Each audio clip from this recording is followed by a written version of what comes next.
네, 세력 탈출입니다. 요즘 뭐 한국 기업들의 약진이 어마무시합니다. 어마무시합니다. 지금 달러 자산을 계속 가지고 있으려고 하고 기업이나 또 저축하는 사람들이나 그리고 해외 투자도 많이 하고 이래가지고 지금 그 원화 환율이 그게 자꾸 이제 올라가는 추세는 있지만 그거를 빼면 나머지의 상황을 보면 뭐 결코 비관적이질 않죠.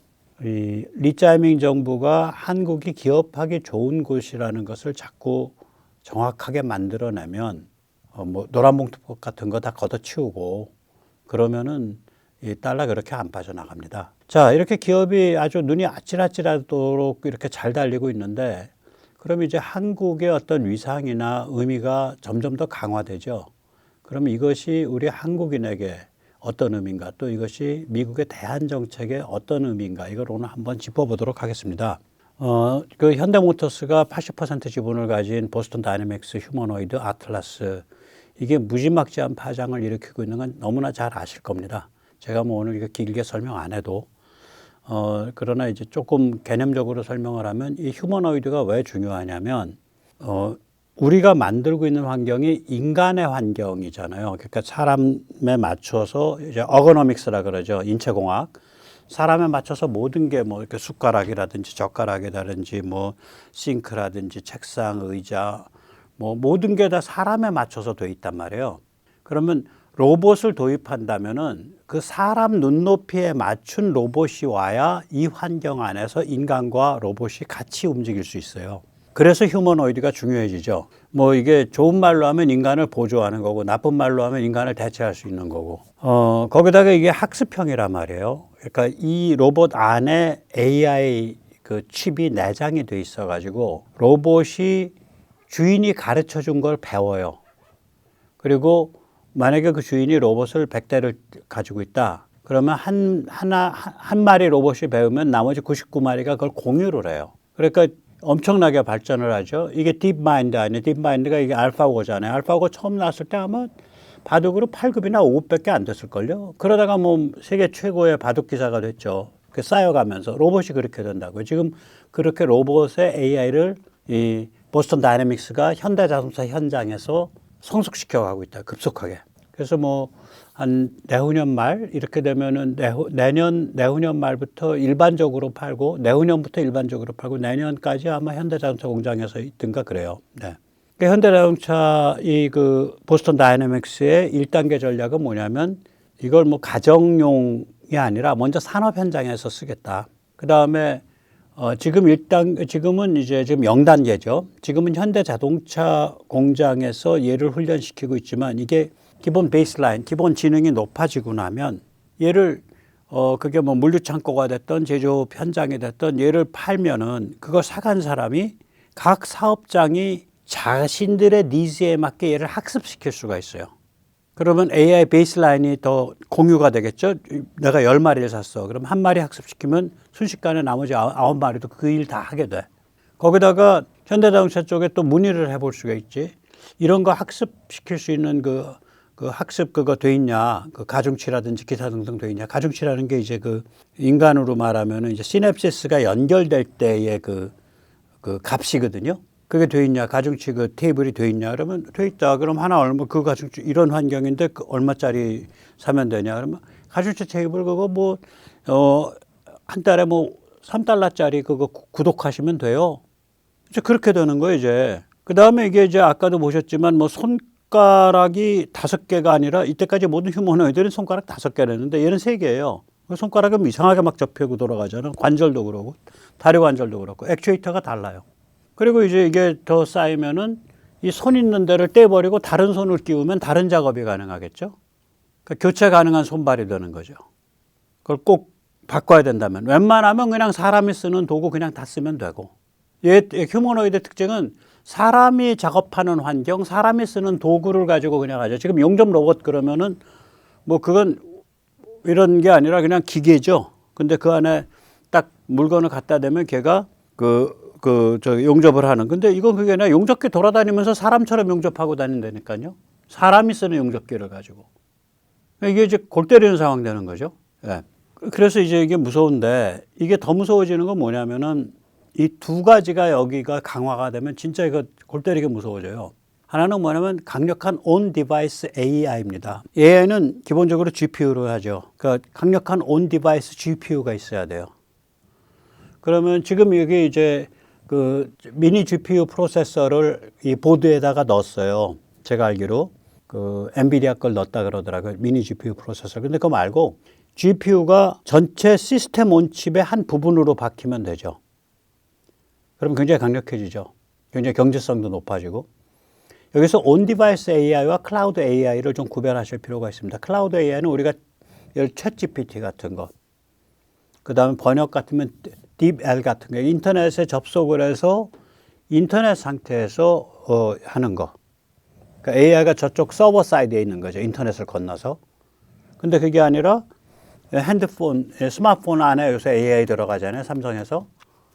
이 안에 AI가 있는 거예요. 그러니까 자기가 쓰는 그 디바이스 안에, 그 자기가 쓰는 로봇 안에 AI가 있는 걸 온 디바이스 AI라고 합니다.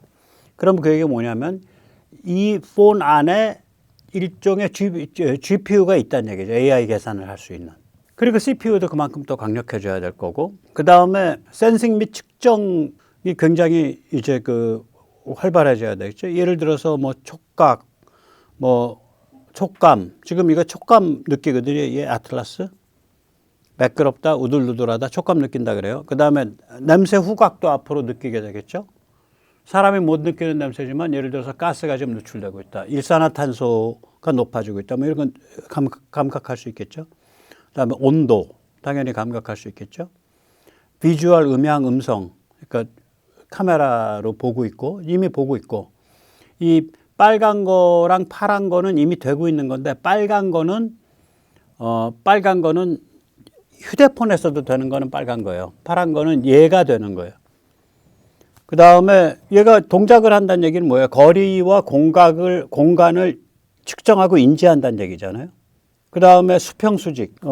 이 그 휴대폰에서 수평 수직이 됩니다. 그래서 건설 현장에서 혹은 뭐 이런 목공 같은 거 할 때 혹은 벽돌을 쌀 때 이거 쓸 수 있어요. 근데 현장에서는 잘 안 써요. 아직 여기 앱을, 영어 앱을 다운로드 받아야 되는데 익숙치 않으니까 현장 분들은 아직. 근데 이 지금 왼쪽 그림이 이거거든요.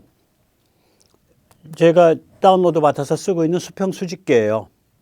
그럼 여기서 보면 이제 롤이라고 한 건 뭐냐면은 이게 이렇게, 그러니까 이렇게 몇 도 기울어 있냐예요. 그래서 왼쪽으로 기울어 있으면 플러스로 나타나고 오른쪽으로 기울어져 있으면 마이너스로 나타납니다. 그 다음에 피치라는 건 이렇게 어떻게 되어 있냐는 거예요. 이쪽으로 되어 있으면 플러스, 이쪽으로 되어 있으면 마이너스, 내리막길은.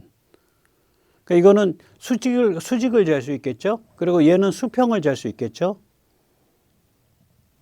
예. 이미 그게 휴대폰에서 된단 말이에요. 그 다음에 무게 가능하죠. 그 다음에 여러 가지 표현, 디스플레이로도 나타내주고, 제스처로 나타내주고, 음성으로도 나타내주고, 그렇게 하면 안 돼요. 데이터 송출, 뭐 여러 가지가 있겠죠. 그 다음에 이제 동작도, 뭐 지금 동작되고 있는 거죠. 이런 거를 다 하나의 칩 안에 다 뭉뚱그려서 다 박아 넣는 거죠. 일종의 휴머노이드용 AP, 애플리케이션 프로세서죠. 이런 AP가 어디에 있냐? 이 스마트폰에 있죠. 스마트폰 AP가 이렇게 하나로 다 뭉뚱그려 들어가 있잖아요. 통신까지 전부. 여기 통신도 들어가죠, 당연히. 안 적어놨지만. 그러니까 이제 AP라는 건 종합 시스템 칩이거든요, 일종의.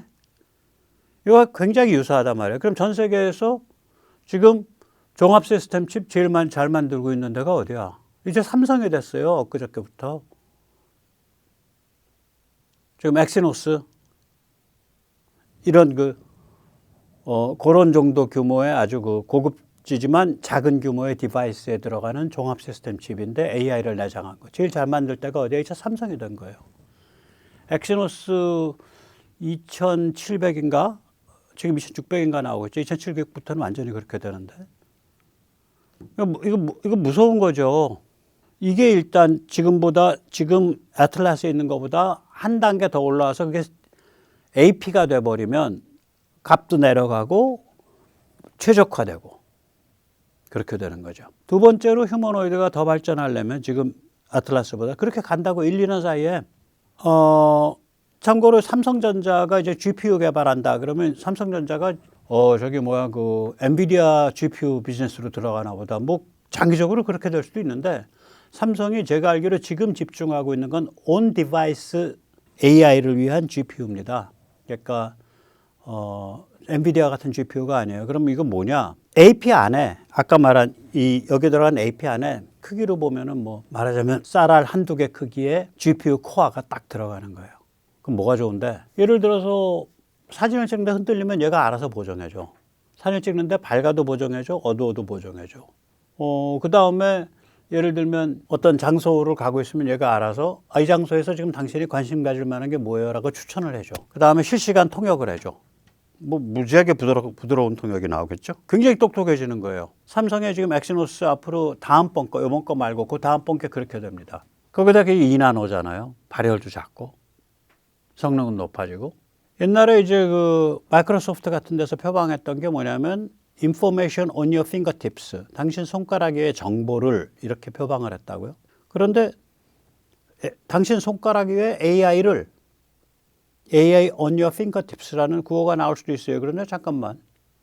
야, 요새 뭐 촌스럽게 뭐 저기 키보드 치는 거 아니잖아. 그 손가락으로 한다고 말하기가 어려워. 뭐 음성으로도 명령 내리고 그래. 그러니까 손가락이란 말 걷어쳐. 그러면 당신 손바닥 위에 AI in your palm.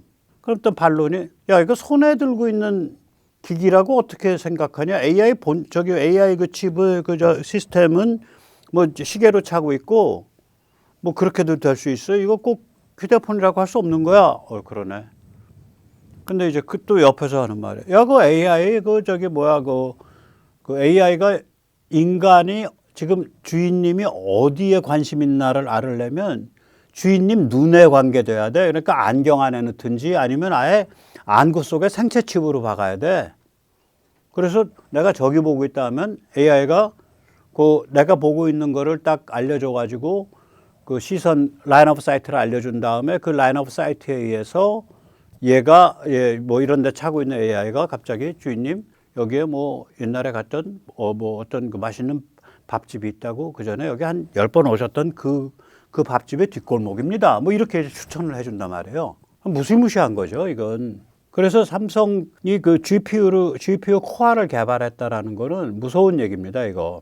그거를 범용 GPU가 아니라 이런 종류의 삼성이 개발하는 디바이스에 완전히 특화되고 최적화된 GPU를 삼성이 시스템 온 칩, AP 속에 박아가지고 진화시켜 갈 수 있다. 이런 말이 되는 거죠. 그래서 이게 정말 지진 날 일이 요새 계속 나오더라고요. 저도 굉장히 어지럽더라고요.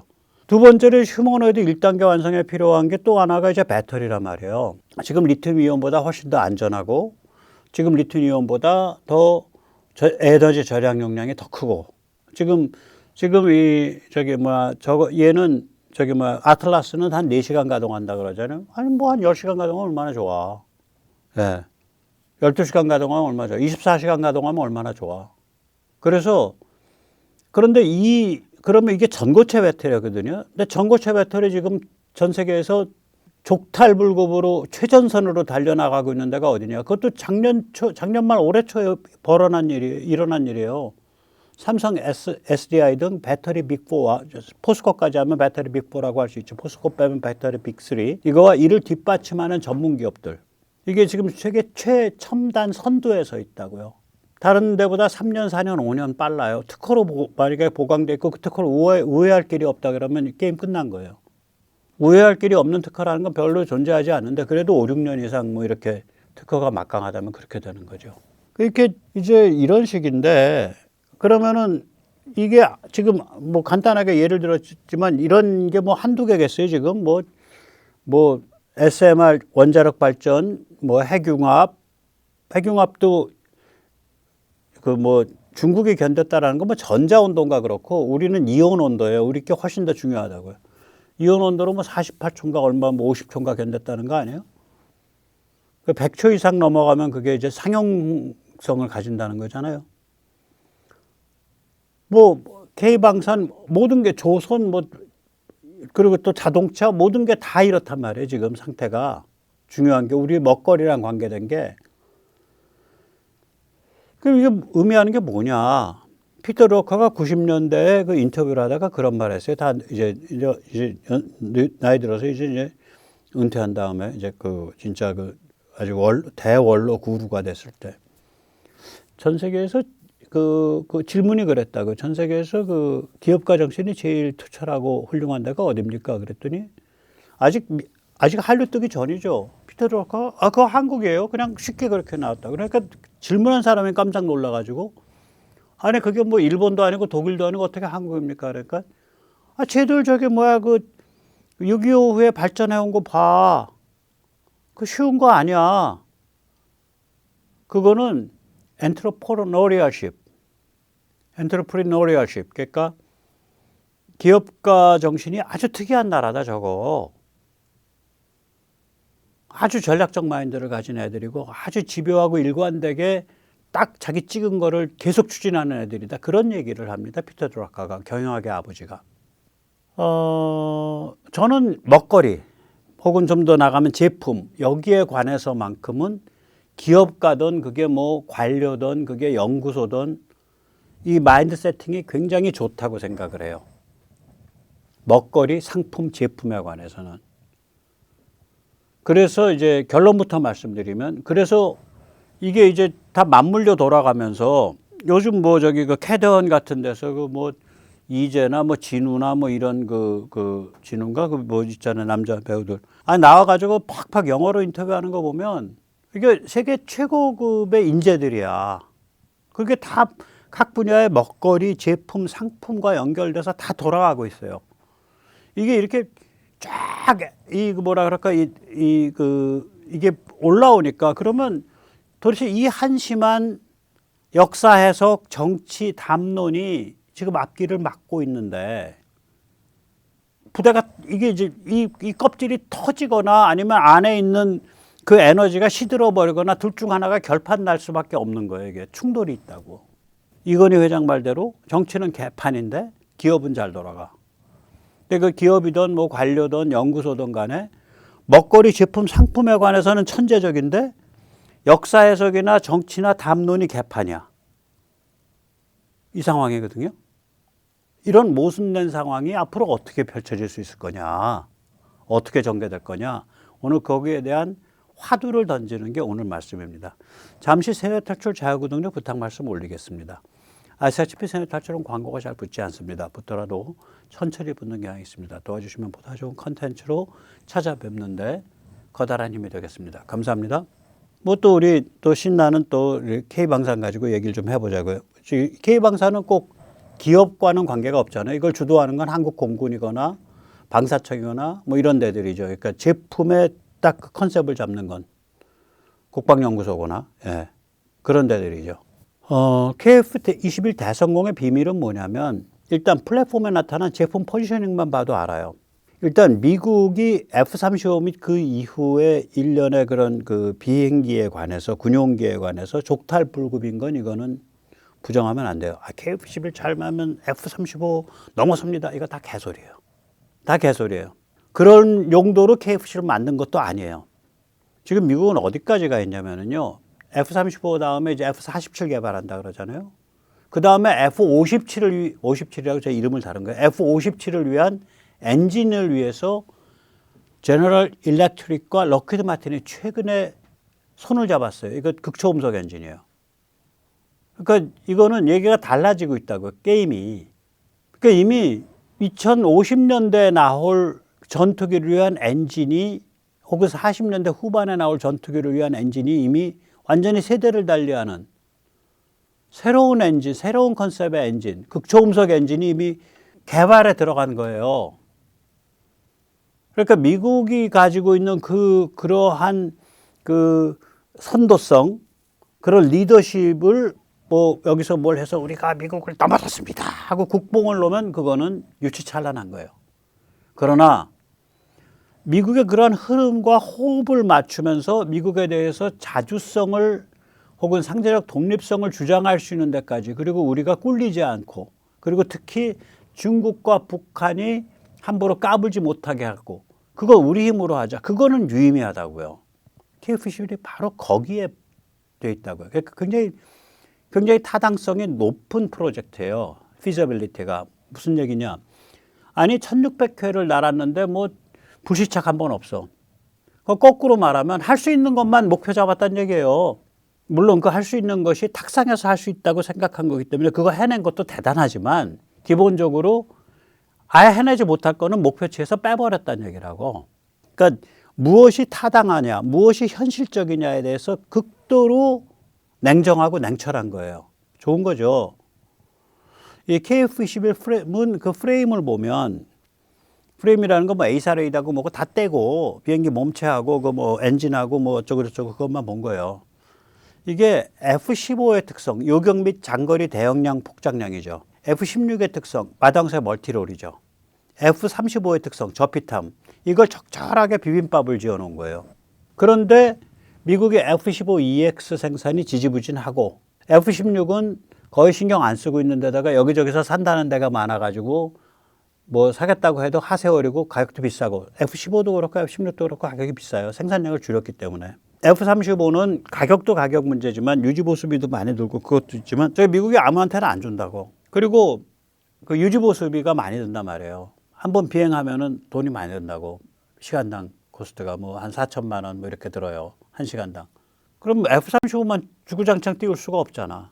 그러면 중간을 메꿔야 되는데 중간 메꿀 비행기가 아까도 말씀드렸지만 F-15, F-16이 지금 그렇게 좀 이상한 상황이고 프랑스 라팔 가지고는 좀 그렇고 스웨덴 그리펜 그렇고 유로파이터는 아예 그건 뭐 워낙에 돈이 많이 들고 그래서 그건 아예 제껴지고 그러니까 대안이 지금 KF-21밖에 안 남아있어요. 그래서 줄을 서고 있잖아요 지금. 필리핀 줄 섰고 말레이시아 줄 섰고 유나이티드 아랍에 줄 섰고 아마 폴란드도 절반쯤 줄 섰을 거고 페루 줄 섰고 줄을 서고 있다고 아직 나오지도 않은 비행기에. 제품 포지션을 기막히게 해서 그래요. 그게 시장이랑 딱 이게 된 거지. 그래서 저는 이제 좀 참고로 이게 F-15랑 어떻게 비벼보냐 이런 걸 좀 생각합니다. F-15의 특징은 뭐겠어요? 속도도 속도지만 이게 장거리 폭장량이거든요. 이게 3,700km인가 그래요. 저게 KF-15보다 한 7, 800km 더 많다고요. 그 비행 거리가. 그다음에 폭장량이 뭐 어마무시한 걸로 보여요, 얘가. 그래서 F-15EX 이건 넘사벽이야. 흔히들 그러죠. 근데 저는 진짜 그럴까라고 의심을 좀 해요. KF-21이 잠재력을 발휘하기 시작하면 F-15에 상당히 가까이 비벼볼 걸 저는 그렇게 보고 있어요. 그럼 이거는 정말 좋은 비행기란 소리가 돼요, 이게. 우선 페일로드, 그러니까 제가 말한 페일로드는 연료 무장의 합이에요. F-15와 F-15EX 최신형하고 KF-21 사이의 차이는 약 한 7,500km, 7.5톤, 16,000파운드. 근데 저는 이게 10,000파운드도 안 될 걸 그렇게 봐요, 사실은. 이게 왜 그러냐면 F-15는 미국 쪽에 이런 종류의 데이터는 공군이라기보다 저기에서나 보잉에서 보잉 데이터를 쓴 거예요. 근데 보잉 데이터는 이게 메이커여 갖고 조금 업돼 있다고. 반면에 우리 데이터는 짜요. 굉장히 짜요. 제가 말씀드렸잖아요. 미국식으로 우리의 속도를 계산하면 우리의 최고 속도는 마하 1.8이 아니라 마하 2.1 가까이 돼요. 그 안팎 돼요. 이게 왜 그러냐면 고공에서의 속도를 해수면에서의 음속으로 나눈 거예요. 아니 고공 속도면 고공 음속으로 나눠야지. 고공 음속은 늦어지거든요. 매질인 공기의 밀도가 줄어들어서 음파의 전달 속도가 늦어집니다. 고공에서는. 고공이라면 15,000m, 12,000m 이런 걸 고공이라 그래요. 전투기에서. 그러니까 전투기가 제일 쉽게, 제일 편하게 달리는 그게 이제 민항기는 한 10,000m 되고요. 전투기는 한 12,000m 될 거예요. 12,000, 13,000. 그 at altitude라고 표현하는데 고공에서의 속도를 해수면 음속으로 나눴어요. 해수면 음속은 높죠. 분모가 크니까 당연히 마하 숫자가 떨어지지. 미국은 통상 고공 속도를 고공 음속으로 나눠요. 미국이 그러지 않는 거는 딱 하나 봤어요. F-35는 고공 속도를 해수면 음속으로 나누더라고. 근데 나머지 비행기들 F-22, F-15, F-16은 고공속도를 고공음속으로 나가더라고요. 그래서 저는 이제 우리 쪽은 발표가 좀 짜요. 그러니까 이게 뭐 겉으로 봐서는 16,000파운드 차인데 그 연료 무장 합쳐서 이게 연료 무장을 따로따로 계산을 우리는 짜게 해서 연료 6톤에 무장 7.5톤 실을 수 있습니다. 이렇게 발표를 하는데 예를 들면 그러면은 우리 굉장히 정직하고 짜게 얘기하는 거예요. 그런데 다른 데서 이렇게 그 메이커 쪽 보면은 무장 몇 톤까지 할 수 있다. 그럼 그때 연료 얼마야? 그거 좀 계산해 봐야 되겠는데 이렇게 되는 거야. 연료 얼마까지 할 수 있다. 그럼 무장 얼마까지 할 수 있어? 그거 좀 계산해 봐야 되겠는데요. 어떤 임계치를 넘으면은요 무장과 연료 사이에 이게 그 트레이드 오프가 되죠. 무장을 많이 하면 연료를 덜 싣게 되고 연료를 많이 하면 무장을 더 싣게 되고 우리는 양쪽을 풀로 했을 때 무장 7.5톤, 연료 6톤 이렇게 되죠.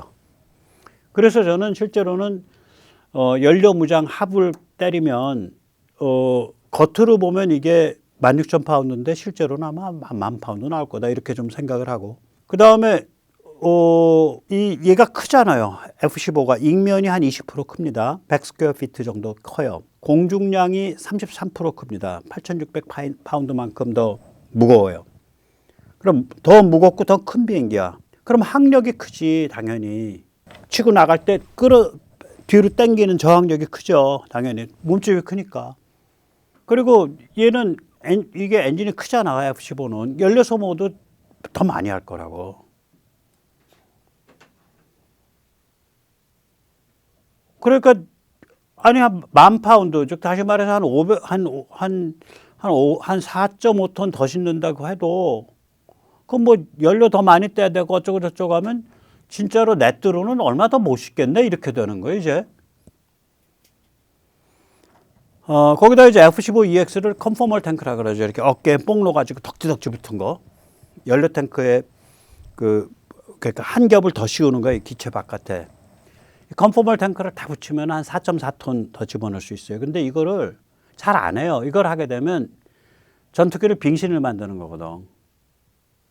컨포멀 탱크 없이 최적화된 형태로 그 형상을 정했을 거 아니에요. 컨포멀 탱크는 한번 붙이면 못 됩니다. 당연히 못 되죠. 덕지덕지 붙였는데 완전히 꽉 결합시킨 건데 못 돼요 이거는. 그래서 컨포멀 탱크는 이론적으로 존재하는 거지 요새는 특히 안 붙입니다 이거. 그러면 컨포멀 탱크 없이 배에다가 주렁주렁 다는 것만 생각하면 얼마야? 5.4톤 다룰 수 있어요. 이게 저기 이렇게 생긴 거 저기 그 외부 연료 탱크 3개 다는데 3개 다 합치면은 이게 600갈런씩 3개니까 1,800갈런이니까 이게 한 6,800리터 됩니다. 그러면 5.4톤 돼요. 저기 비중을 0.8로 계산하면. 컨포멀 탱크 없이 5.4톤 연료 추가해서 얼마 갈 거냐. 그리고 얘 연료를 5.4톤을 추가했을 때 최대 폭장량 그럼 얼마나 될래? 나는 많이 안 된다고 봐요. KF-21과 큰 차이 없다. KF-21은요. 컨포멀 탱크가 필요 없이 뱃속에다 넣으면 돼요. 전에 한번 잘 아시는 분이 그거 뱃속에 연료 탱크 더 추가해서 집어넣으면 굉장히 복잡해질 거다. 그 무게중심 이런 게 다 달라져서. 그럽니다. 근데 조금 이따 드리는 그런 말씀 이유 때문에 뭐 별거 없이 집어넣을 수 있다는데 안 집어넣는 이유가 있을 거다. 왜? 이유는 그거죠. 그거 집어넣는다는 얘기는 중국을 넘겨본다는 뜻이거든요. 기본이 지금도 3,000km 가는단 말이에요. 기본이 4,000km 가는 비행기를 만들어서 뱃속에 연료까지. 한 2톤만 집어넣으면 그러면은 뱃속 연료 2톤 집어넣고 그 대신에 뱃속 연료로 꽉 채울 때는 폭장량이 7.5톤에서 5.5톤으로 낮아져. 얘는 뱃속에 넣었으니까 따로 항력도 안 증가해요. 폭장량만 좀 낮추면 돼. 그래서 그런 면에서 뭐 그런 시나리오로 딱 보면 그러니까 장거리를 대용량 폭장량으로 뛰어야 된다라고 딱 덤비게 되면 아마 안 꿀릴 걸. 그러니까 단거리를 대용량 폭장량으로 뛰어야 된다 그러면 꿀려요. 근데 장거리를 대용량 폭장량으로 뛰어야 된다. 그건 안 꿀릴 거다. 만약에 이렇게 하는데 성공한다면. 저는 그래서 아마 KF-21이 그 변주를 할 때 이 장거리로 그러니까 지금 KF-21이 6톤 넣거든요. 연료량을 6, 뭐 8톤, 뭐 8.5톤 혹은 뭐 이렇게 뱃속에 더 추가로 한 2톤이나 2.5톤을 더 넣게 하면 그러면 한 4,000km 가요. 이게. 그러면 연료 소모가 이게 전투기라는 게요. 12,000m 이렇게 위에 올라가서 갈 때는 날아다닐 때는 연료 소모가 확 떨어집니다. 그건 엔진이 제일 좋아하는 고도일 뿐만이 아니라 이게 이제 항력이 줄어드니까 공기가 희박해져서. 그래서 전투기가 제일 좋아하는 고도가 12,000, 15,000 요 사이예요. 우리가 민항기가 제일 좋아하는 고도가 10,000 정도 되잖아요.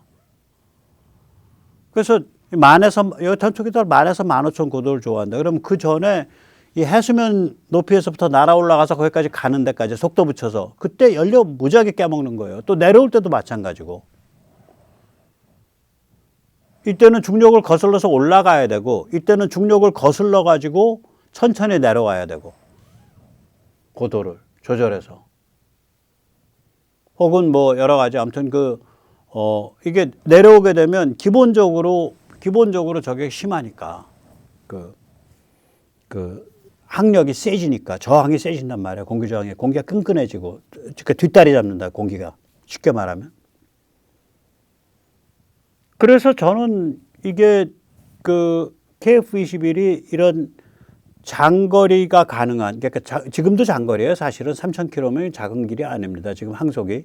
근데 이게 한 4,000이 나오는 정도 혹은 폭장을 하고도 4,000이 갈 수 있게 이걸 잔뜩 무게를 끌어안고도 4,000이 갈 수 있게 뭐 한 뱃속에 한 3톤이나 4톤을 넣는다. 그러면 이제 폭장량이 줄어들어서 한 3톤이나 4톤밖에 안 남겠죠. 폭장량도. 7.5톤에서부터 3, 4톤을 더 연료가 먹으니까.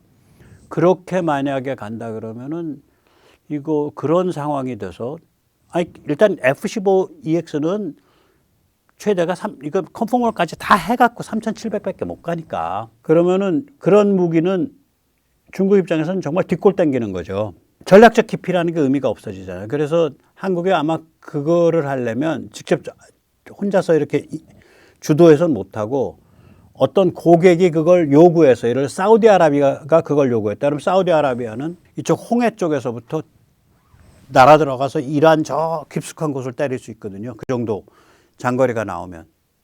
그래서 사우디용으로 개발한 김에 갖고 있다. 이러면 이제 뭔가 명분이 되죠. 아마 그런 날이 온다면은 고객이 그런 장거리를 요구하는 장거리 항속을 요구하는 고객이 나오면은 분명히 변형이 나올 거라고 저는 보고 있어요. 그래서 아까 그 제품 포지셔닝 말씀드리면, 이게 이제 F-16의 멀티롤, 마당새 멀티롤, F-35나 F-22의 저피탐, F-15의 장거리 대용량 폭장, 이런 게 좀 믹스되어 있는 비행기예요, 이게. 근데 이게 F-16도 그렇고 F-15도 그렇고 미국이 공들여서 생산을 더 이상 안 한단 말이에요, 많이. F-16은 뭐 지금 단종 얘기가 거의 확실하고 거의 단종하다시피 하고. 미 공군은 더 안 사겠다니까. 라인 한 개밖에 안 남겨놨잖아요. 록히드 마틴. 록마가 F-35에 집중하니까. F-15는 미 공군이 몇 대 산다 그러는데 이 뭐 가격도 만만치 않죠. 저거 굉장히 비싸죠. EX. 그리고 아까도 말씀드렸지만 다소 라팔은 이미 맛이 좀 간 구세되고 그리펜은 작은 애고. 그래서 이게 포지셔닝이 아주 빛을 보고 있죠 지금.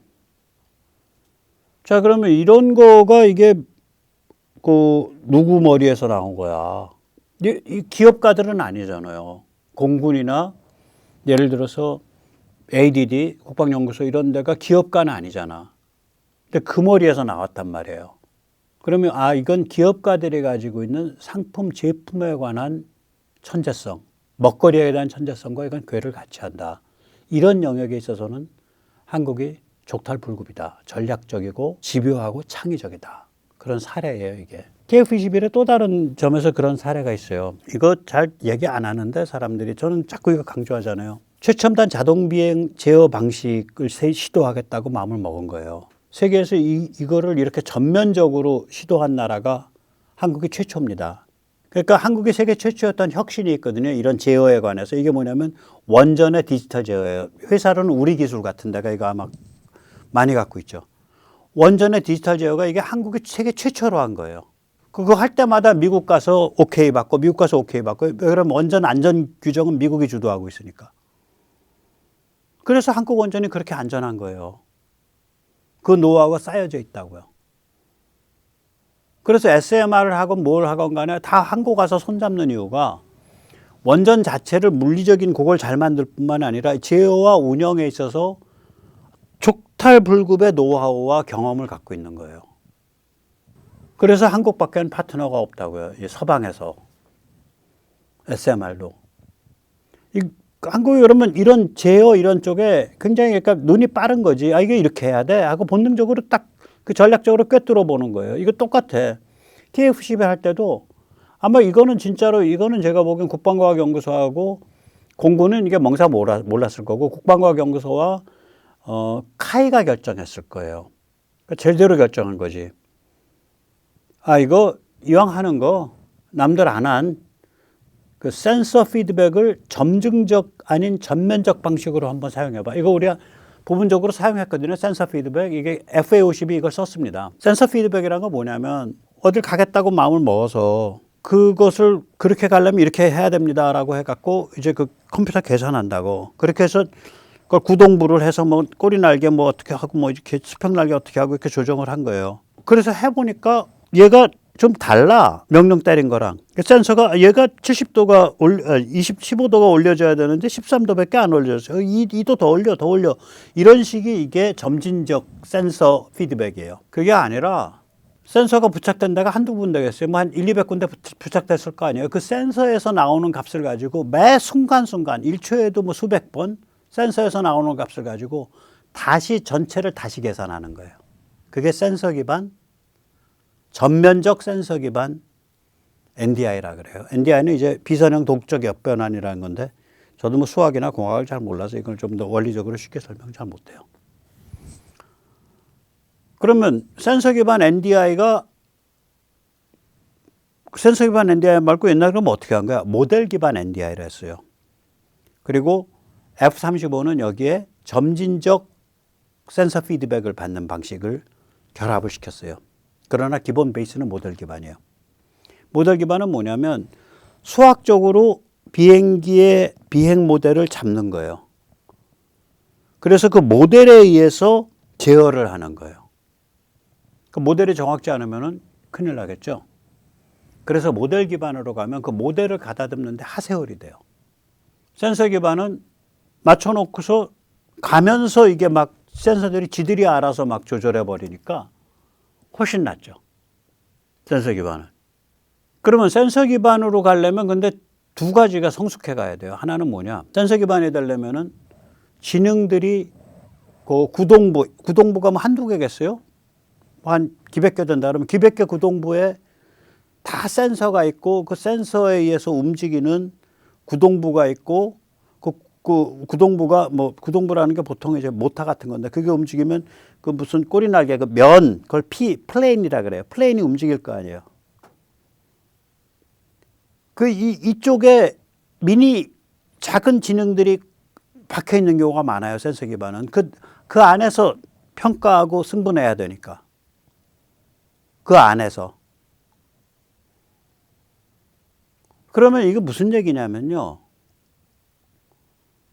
분산형 지능으로 작은 지능들, 작은 프로세서들이 여기저기 막 박혀 있으니까 프로세서들이 다 작지만 똑똑해야 될 거 아니야. 그래야 천지사방에 박아놓고서 얘들을 연동할 거 아니에요. 그러니까 프로세서가 계속 똑똑해져야 돼요. 센서랑 프로세서가 우선 첫째. 그 다음에 얘들을 다 연결을 해야 되니까 광 케이블이 이게 광 케이블 날릴 때 이게 막 비행기 뭐 요만한 틈 사이에 끼어갖고 보내고 막 이럴 거 아니에요. 꺾이고 구부러진 극악무도한 경로가 된다고요. 이 좁은 공간에서 막 그냥 끼워놓고 막 이렇게. 광 케이블이 얼마 전까지만 해도 10여 년 전까지만 해도 이렇게 그 케이블 포설 경로가 극악무도하면 부러졌어요. 부러지면 못 써요. 근데 요새는 광 케이블이 워낙 좋아져서 막 꺾어도 안 부러져. 광섬유가. 그러니까 한마디로 계산이 빠르고 정확해야 되며 통신이 빠르고 정확해야 돼요. 그래야 센서 기반 NDI가 빛을 봐요. 그런데 추세는 뭐예요? 점점 더 지능, 계산이 빠르고 정확해져 가는 거고 칩이 점점 더 좋아지니까 광 케이블이 점점 더 좋아지고 광 모뎀이 점점 좋아지니까 통신이 점점 더 빠르고 정확해지죠. 그게 트렌드죠. 그러니까 이 카이나 그게 아마 국방과학연구소가 결정했을 거예요. 이건 카이가 마음대로 못해 이런 거. 국방과학연구소에서 그 연구원들이 야 이거 기술 트렌드가 그게 지능 즉 프로세서로 보나 통신 즉 광 케이블로 보나 기술 트렌드가 센서 기반 NDI 유리해. 야 센서 기반 NDI로 일 저질러 라고 누군가 결정한 거예요. 그 결정 마인드가 삼성의 최고의 그 경영진이 야 그거 GAA 방식의 2나노 GAA 방식의 저걸로 해 라고 결정한 거랑 똑같은 거예요. 성격이. 한마디로 제품에 관한 전략적 집요한 천재성이라고 이런 게. 이게 한국이 강한 거예요. 한국인들이 이게 강해요. 한국 문화가. 한국의 문화적 유전자에. 요즘 현상들 보면 이거 인정할 수밖에 없어요.